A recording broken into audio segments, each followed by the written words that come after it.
আসসালামু আলাইকুম। ক্লাস 6-এর ইতিহাসের ক্লাসে আজ তোমাদের মৌর্য শাসনের শেষ দিক কুষাণ ও সাতবাহন শাসন নিয়ে শুরু করব। গত ক্লাসে দেখো আমরা আলোচনা করেছি মৌর্য সম্রাট অশোকের কৃতিত্ব এবং তার পরপরই মৌর্য বংশের বা মৌর্য শাসনের পতনের কারণগুলি আলোচনা করেছি গত ক্লাসে। আজ আমরা আলোচনা করব মৌর্য শাসনের শেষ দিক, তার সাথে সাথে কুষাণ এবং সাতবাহন শাসন নিয়ে আমরা শুরু করব। দেখো, মৌর্য সম্রাট অশোক মারা যাবার পর মৌর্য সাম্রাজ্যে নানা রকমের সমস্যা দেখা দেয় এবং সেই সমস্যা কিন্তু তার পরবর্তী যারা শাসক ছিলেন তাদের পক্ষে সেই শাসনগুলো মোকাবেলা করা সম্ভব ছিল না।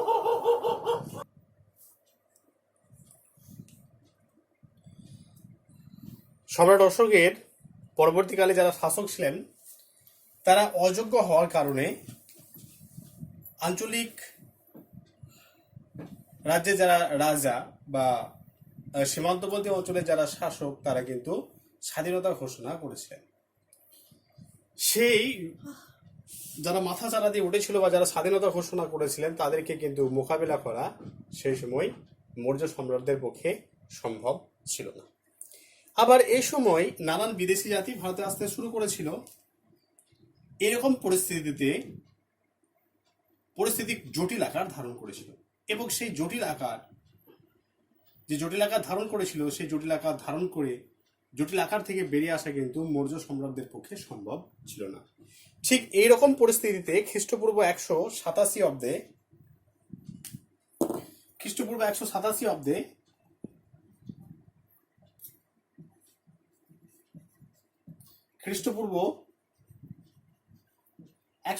অব্দে পুষ্যমিত্র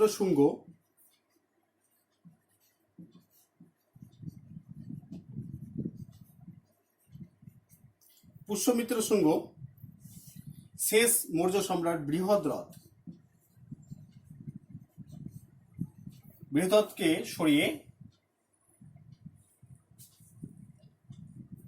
তিনি মগধের শাসক হয়েছিলেন। তাহলে শেষ মৌর্য সম্রাট বৃহদ্রথকে হত্যা করে 127 খ্রিস্টাব্দে পুষ্যমিত্র শুঙ্গ তাকে হত্যা করে এই সিংহাসন দখল করেছিলেন, মগধের সিংহাসন দখল করেছিলেন। তাহলে মৌর্যদের পরে মগধে এই শুঙ্গদের শাসন শুরু হয়েছিল। যেহেতু পুষ্যমিত্র শুঙ্গ বৃহদ্রথকে হত্যা করেছিলেন, তাহলে এই পুষ্যমিত্র শুঙ্গ বংশের প্রতিষ্ঠাতা ছিলেন বা শুঙ্গ শাসনের তিনি প্রতিষ্ঠা করেছিলেন। এবং এই পুষ্যমিত্র শুঙ্গ ছাড়াও আরেকজন ছিলেন যিনি এই শুঙ্গদের প্রধান শাসক ছিলেন, তার নাম হলো অগ্নিমিত্র। তাহলে পুষ্যমিত্র সঙ্গে আরেকজন প্রধান শাসক ছিলেন, তার নাম হচ্ছে অগ্নিমিত্র।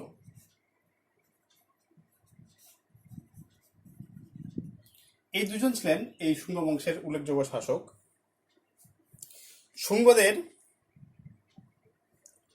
শুঙ্গরা প্রায় 50 বছর মগধের শাসক ছিলেন। 50 বছর ধরে তারা মগধকে শাসন শোষণ করেছিলেন।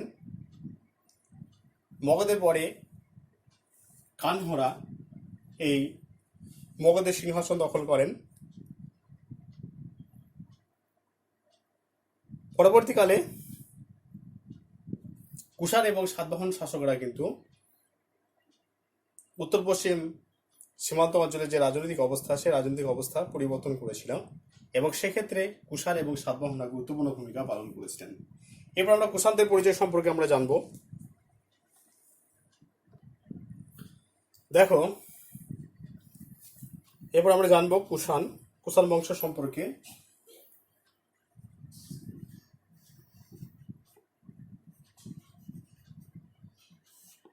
কুষাণ কারা?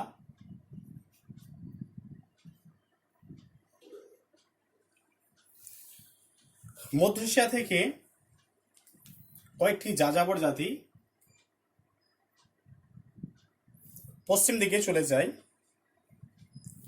এবং পশ্চিম দিক বলতে আজকের দিনে যে আফগানিস্তান এবং ভারতের যে উত্তর পশ্চিম সীমান্ত সেখানে এসে তারা পৌঁছায়। এবং এই গোষ্ঠীর মধ্যে একটি ইউইজি গোষ্ঠী, তাহলে একটা গোষ্ঠী কি করেছে, গোষ্ঠীটা মধ্য এশিয়া থেকে যাত্রা শুরু করেছে, যাযাবর গোষ্ঠী, এবং এরা আফগানিস্তান এবং ভারতের উত্তর পশ্চিম সীমান্তে এসে উপস্থিত হচ্ছে। এবং এদের মধ্যে যে গোষ্ঠীটা সবচেয়ে বড় বা বৃহৎ, সেই গোষ্ঠীটির নাম হলো ইউজি গোষ্ঠী। এই ইউজি গোষ্ঠী, তাহলে ইউজি গোষ্ঠীটা ছিল সবচেয়ে বড়। এই ইউজি গোষ্ঠীটি দুটো শাখা ছিল এবং একটি শাখা ব্যাকটেরিয়ার ওপর অধিকার কায়েম করেছিল এবং যে শাখাটি ব্যাকটেরিয়ার উপর অধিকার কায়েম করেছিল সেই শাখাটি ভারতবর্ষে কুষাণ নামে পরিচিত। তাহলে দেখো, কুষাণ হচ্ছে একটা যাযাবর জাতি। এরা মধ্য এশিয়া থেকে যাত্রা শুরু করেছিল এবং এরা আফগানিস্তান এবং ভারতের উত্তর পশ্চিম সীমান্তে এসে উপস্থিত হয়। এবং এদের মধ্যে যেটা সবচেয়ে বৃহৎ গোষ্ঠী, সবচেয়ে বড় গোষ্ঠী, যাযাবর গোষ্ঠী, সেটা হলো ইউজি গোষ্ঠী। এই ইউজি গোষ্ঠী এরা দুটো ভাগে ভাগ হয়ে একটা ভাগ কি করেছিল, ভারতের যে ব্যাকটেরিয়া অঞ্চল, সেই ব্যাকটেরিয়া অঞ্চলে প্রবেশ করেছিল। এবং এই যে গোষ্ঠীটা ব্যাকটেরিয়া অঞ্চলে প্রবেশ করেছিল তারাই কিন্তু ভারতবর্ষে কুষাণ নামে পরিচিত ছিল। এবং এই কুষাণরা আস্তে আস্তে ভারতবর্ষে বিশাল একটা সাম্রাজ্য তৈরি করেছিল। যাযাবর গোষ্ঠী হলেও এই কুষাণরা আস্তে আস্তে একটা বিরাট গোষ্ঠী তারা গঠন করেছিল। এবার আমরা কুষাণ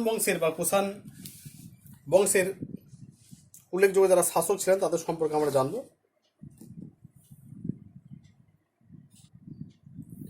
কুষাণ বংশের শাসক, দেখো, কুষাণ বংশের যিনি প্রতিষ্ঠাতা তিনি হলেন কুজুল কদফিসেস।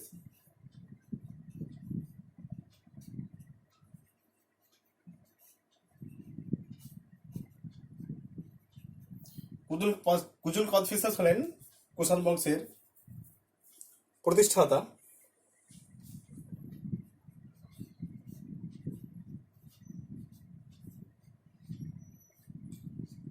কুজুল কদফিসেসের ছেলের নাম হলো বিম কদফিসেস।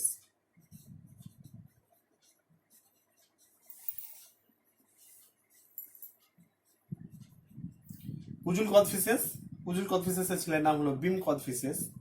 বিম কদফিসেসের পরে কনিষ্ক,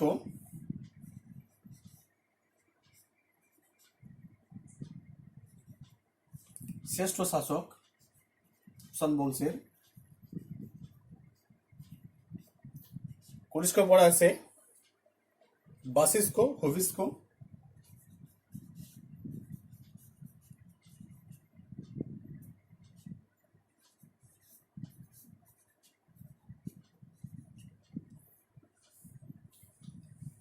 এবং শেষ যিনি শাসক তিনি হলেন দ্বিতীয় বাসুদেব।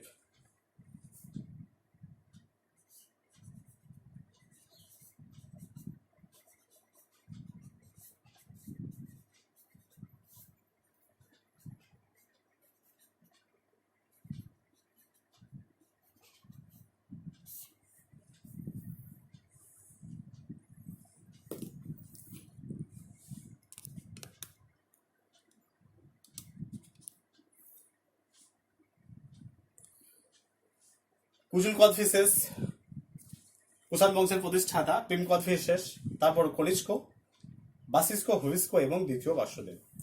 দেখো, কুষাণ সাম্রাজ্যের প্রতিষ্ঠার যার প্রধান কৃতিত্ব তিনি হলেন এই কুজুল কদফিসেস। তিনি এই কুষাণ বংশের প্রতিষ্ঠাতা ছিলেন। কুজুল কদফিসেস কাবুল এবং কাশ্মীর তিনি দখল করেছিলেন। কাবুল এবং কাশ্মীরে তার এই সাম্রাজ্য বিস্তৃত ছিল। তারপর কুজুল কদফিসেসের পর যিনি সিংহাসনে বসেন তিনি হলেন বিম কদফিসেস। বিম কদফিসেস ছিলেন কুজুল কদফিসেসের ছেলে। কুজুল কদফিসেস সিন্ধু নদের অববাহিকা অঞ্চলে তিনি শাসন কার্য প্রতিষ্ঠা করেছিলেন। বিরাট শক্তিশালী কুষাণ শাসক হিসেবে তিনি জমকালো উপাধি গ্রহণ করেছিলেন। ভারতীয় উপমহাদেশে যে সোনার মুদ্রা, সেই সোনার মুদ্রা তিনি প্রথম চালু করেছিলেন। তাহলে ভীম কোচটিসেস ভারতীয় উপমহাদেশে যে সোনার মুদ্রা, সেই সোনার মুদ্রা কিন্তু এই ভীম কোচটিসেসই ভারতবর্ষে প্রথম চালু করেছিলেন।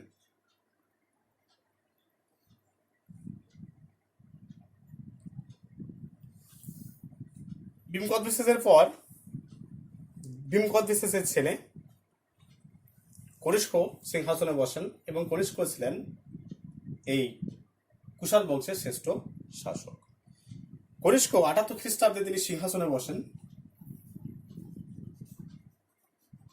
৭৮ খ্রিস্টাব্দে কনিষ্ক সিংহাসনে বসেন এবং নিজের সিংহাসন আরোহণের সময়কালকে স্মরণীয় করে রাখার জন্য, নিজের সিংহাসন আরোহণের সময়কালকে স্মরণীয় করে রাখার জন্য কনিষ্ক একটা অব্দের চালু করেছেন, সেটার নাম হলো শকাব্দ। কনিষ্কাব্দ বা শকাব্দ, এটা তিনি প্রচলন করেছিলেন। কেন?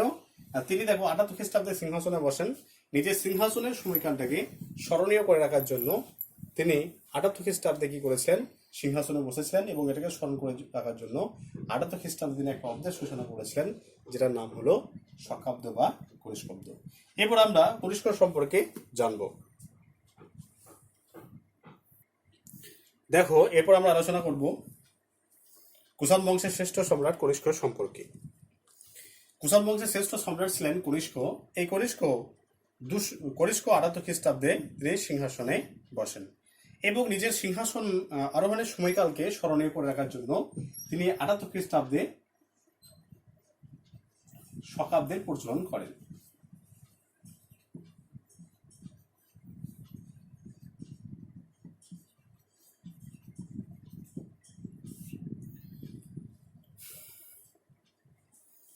মৌর্য সম্রাট অশোকের এই কুষাণ বংশের শ্রেষ্ঠ সম্রাট কনিষ্কের কৃতিত্ব যদি আমরা বিশ্লেষণ করি তাহলে আলোচনা হবে, বা তাহলে আমরা বলতে পারি প্রথমে রাজ্য জয়।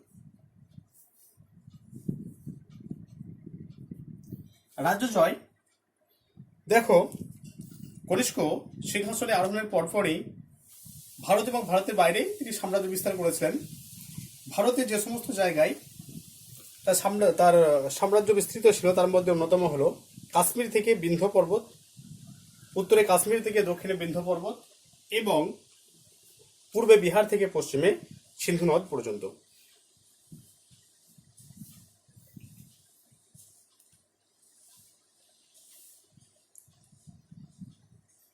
পশ্চিমে সিন্ধু থেকে পূর্বে হচ্ছে বিহার, আর উত্তরে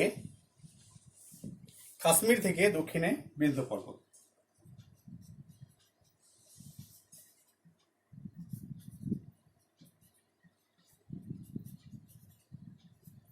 পশ্চিমে সিন্ধু, পূর্ব দিকে বিহার, উত্তরে কাশ্মীর এবং দক্ষিণে বিন্ধ্য পর্বত পর্যন্ত তার সাম্রাজ্য বিস্তৃত ছিল।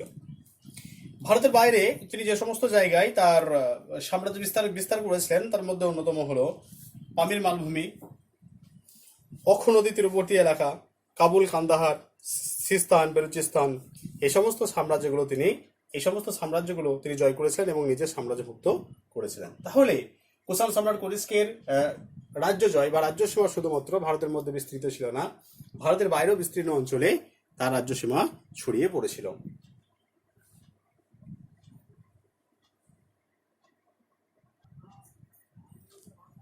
বৌদ্ধ ধর্মের পৃষ্ঠপোষক।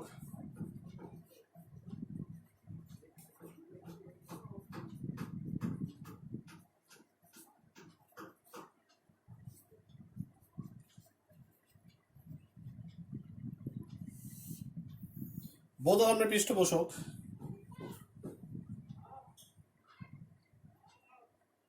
কুষাণ সম্রাট কনিষ্ক বৌদ্ধ ধর্মের পৃষ্ঠপোষক ছিলেন।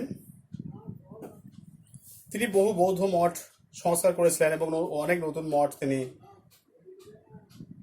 তৈরি করেছিলেন। এছাড়াও তিনি কূপ এবং চৌত নির্মাণ করেছিলেন। কনিষ্কের আমলে কাশ্মীরের জলন্ধরে চতুর্থ বৌদ্ধ সংগীতি তিনি আয়োজন করেন। এখানে তিনি হিনজান এবং মহাযান বৌদ্ধ ধর্মের মধ্যে যে বিবাদ, হিনজান এবং মহাযান বৌদ্ধ ধর্মের মধ্যে যে বিবাদ বেঁধেছিল, সে বিবাদের তিনি মীমাংসা করেছিলেন। তাহলে হিনজান এবং মহাযান বৌদ্ধদের মধ্যে যে বিবাদ, সেই বিবাদের মীমাংসা করার তিনি চেষ্টা করেছিলেন এবং তার প্রচেষ্টাতেই বৌদ্ধ ধর্ম ভারতের বাইরে বিস্তৃত হয়। মধ্য এশিয়া, নেপাল, তিব্বত, কোরিয়া, চীন এবং জাপান এই সমস্ত জায়গায় তার প্রচেষ্টায় বৌদ্ধ ধর্ম ছড়িয়ে পড়ে। তাহলে তিনি বৌদ্ধ ধর্মের অন্যতম একজন পৃষ্ঠপোষক ছিলেন। তার প্রচেষ্টাতেই কিন্তু বৌদ্ধ ধর্ম শুধুমাত্র তার চেষ্টা দিয়ে বৌদ্ধ ধর্ম ভারতের বাইরে বিস্তার লাভ করেছিল। অতএব আমরা বলতে পারি যে বৌদ্ধ ধর্মের পৃষ্ঠপোষকতার ক্ষেত্রে তিনি একটা গুরুত্বপূর্ণ ভূমিকা পালন করেছেন, বা বৌদ্ধ ধর্মের প্রচার এবং প্রসারের ক্ষেত্রে অশোকের মতোই তিনি একটা গুরুত্বপূর্ণ ভূমিকা পালন করেছিলেন।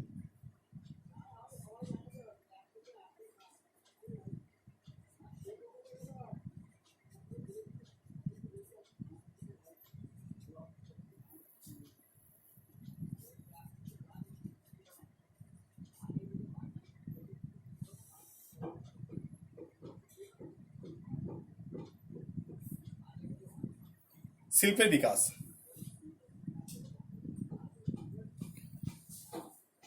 স্থাপত্য এবং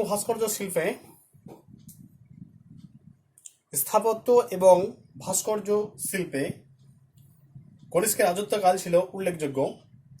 তার সময়কালে গান্ধার শিল্পরীতি এবং মথুরা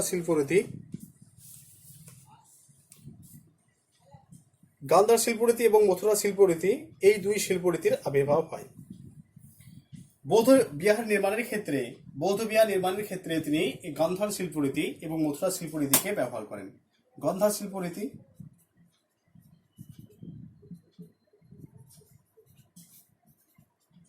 গান্ধার এবং মথুরা এই দুই শিল্পরীতি তার আমলেই বিস্তৃত হয়েছিল, এবং গান্ধার এবং মথুরা শিল্পরীতি এই শিল্পরীতিগুলো বৌদ্ধ বিহার নির্মাণের ক্ষেত্রে এই রীতির প্রয়োগ দেখা যায়। তাহলে এই গান্ধার শিল্পরীতির প্রধান যে বৈশিষ্ট্য, সেই বৈশিষ্ট্য ছিল গ্রিক রোমান এবং ভারতীয় শিল্পরীতির সংমিশ্রণে এই গান্ধার শিল্পরীতি তৈরি হয়েছিল। এবং গান্ধার শিল্পরীতির মূল বিষয়বস্তু ছিল বুদ্ধ এবং বৌদ্ধ ধর্ম ছিল এই গান্ধার শিল্পরীতির প্রধান বৈশিষ্ট্য। এছাড়াও তিনি পেশোয়ারে নির্মিত বৌদ্ধদের বিখ্যাত চৌধুরী এই আমলে তৈরি, এই সময় বা এই যে শিল্পরীতি দিয়ে তৈরি করেছিলেন। এছাড়াও তিনি বিভিন্ন রকমের বিহার, স্তূপ, চৈত্য এই সময় তিনি নির্মাণ করেছিলেন। এবার যে সাহিত্য সংস্কৃতির পৃষ্ঠপোষক,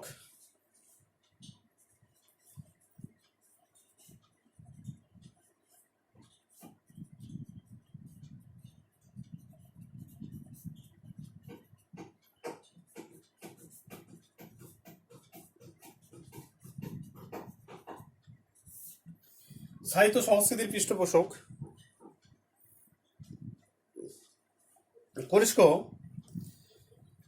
সাহিত্য সংস্কৃতির রচনার অনুরাগী ছিলেন। তার আমলে অধিকাংশ বৌদ্ধ গ্রন্থ সংস্কৃত ভাষায় অনুদিত হয়েছিল। তার আসলে বিখ্যাত সংস্কৃত পণ্ডিত ছিলেন অশ্বঘোষ বুদ্ধচরিত নামে একটা বিখ্যাত গ্রন্থ রচনা করেছিলেন। অশ্বঘোষ রচিত দুটো বিখ্যাত গ্রন্থ, একটা হলো বুদ্ধচরিত আর একটা হলো সুন্দরানন্দ। অশ্বঘোষ একটা হচ্ছে বুদ্ধচরিত, এটা হচ্ছে সুন্দরানন্দ।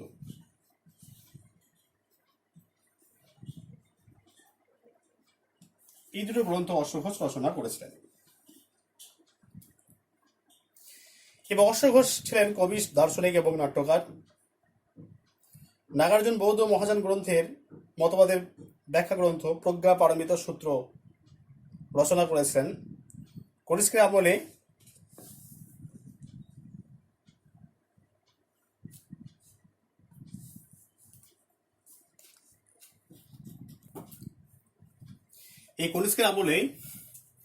চড়ক এবং সুশ্রুত ভেষজ বিদ্যা এবং শল্য চিকিৎসায় খ্যাতি অর্জন করেছিলেন। তাই আমরা বলতে পারি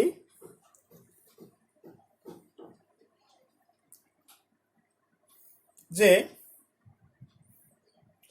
কনিষ্ক ছিলেন কুষাণ বংশের সর্বশ্রেষ্ঠ সম্রাট, তিনি 88 খ্রিস্টাব্দে সিংহাসনে আরোহণ করেন এবং নিজের সিংহাসনের সময়কালকে স্মরণীয় করে রাখার জন্য তিনি কনিষ্কব্দের সূচনা করেন বা শকাব্দের সূচনা করেছিলেন। তিনি উত্তর পশ্চিম ভারত এবং উত্তর ভারত তার শাসনাধীনে ছিল। শুধুমাত্র ভারতবর্ষে নয়, ভারতবর্ষের বাইরেও তিনি তার সাম্রাজ্যকে বিস্তার করেছিলেন। মধ্য এশিয়া, নেপাল, তিব্বত, কোরিয়া, চীন, জাপান এ সমস্ত জায়গায় তিনি বৌদ্ধ ধর্মকে ছড়িয়ে দিয়েছিলেন। তার রাজধানী ছিল ফুরুজপুর। তিনি ভারতবর্ষের মধ্যে রাজনৈতিক ঐক্য, অর্থনৈতিক সমৃদ্ধি এবং শিল্প সংস্কৃতির একজন অগ্রদূত ছিলেন। শিল্প সংস্কৃতির অগ্রগতির একজন অগ্রদূত ছিলেন এবং তিনি বৌদ্ধ ধর্মের পৃষ্ঠপোষক হিসেবে খ্যাতি অর্জন করেছিলেন।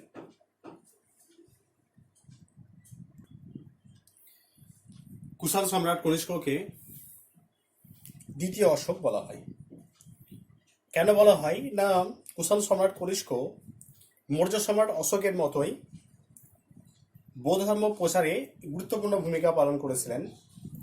তার সময়ে চীন, জাপান, তিব্বত, কোরিয়া এবং মধ্য এশিয়ার নানা দেশে বৌদ্ধ ধর্ম প্রচারিত হয়েছিল।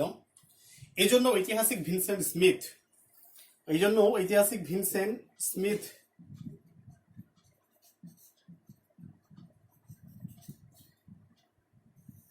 স্মিথ কুষাণ সম্রাট কনিষ্ককে দ্বিতীয় অশোক বলে অভিহিত করেছিলেন। তাহলে অশোক যেরকম বৌদ্ধ ধর্ম প্রচার এবং প্রসারের কাজে গুরুত্বপূর্ণ ভূমিকা পালন করেছিলেন, একই রকম ভাবে কুষাণ সম্রাট কনিষ্ক কিন্তু সেই দায়িত্ব পালন করেছিলেন। এই কারণের জন্য ঐতিহাসিক ভিনসেন্ট স্মিথ তাকে দ্বিতীয় অশোক বলে অভিহিত করেছিলেন।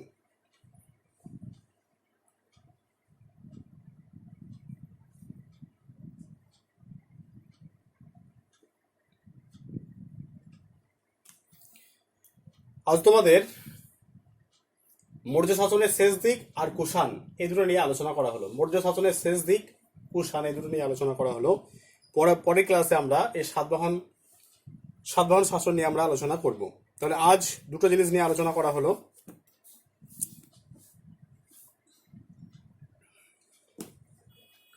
ভিডিওটা সবাই ভালো করে দেখবে।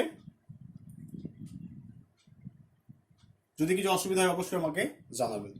তোমাদের সামনে 50 নম্বরের পরীক্ষা আছে, ফার্স্ট টার্ম। সকলে সেভাবে প্রস্তুতি নেবে। তোমাদের আমি আগের অধ্যায়গুলো প্রশ্ন উত্তর সব লিখিয়ে দিয়েছি। এই অধ্যায়ের প্রশ্ন উত্তর আমি ঠিক লিখিয়ে দেবো। আর একটু শেষ হোক, পড়ানো হোক, আর একটা বা দুটো ক্লাস হলেই তোমাদের এটা শেষ হয়ে যাবে। তারপরে আমি প্রশ্ন উত্তর দিয়ে দেবো, তোমরা সেভাবে তৈরি নেবে। আর আগে যে সমস্ত প্রশ্ন উত্তরগুলো দেওয়া আছে সেগুলো ভালোভাবে তৈরি করবে। পরীক্ষার জন্য সকলেই এখন থেকে প্রস্তুতি নিতে শুরু করো। যথাসময়ে তোমাদের কিন্তু জানিয়ে দেওয়া হবে পরীক্ষার সময়সূচি। ঠিক আছে।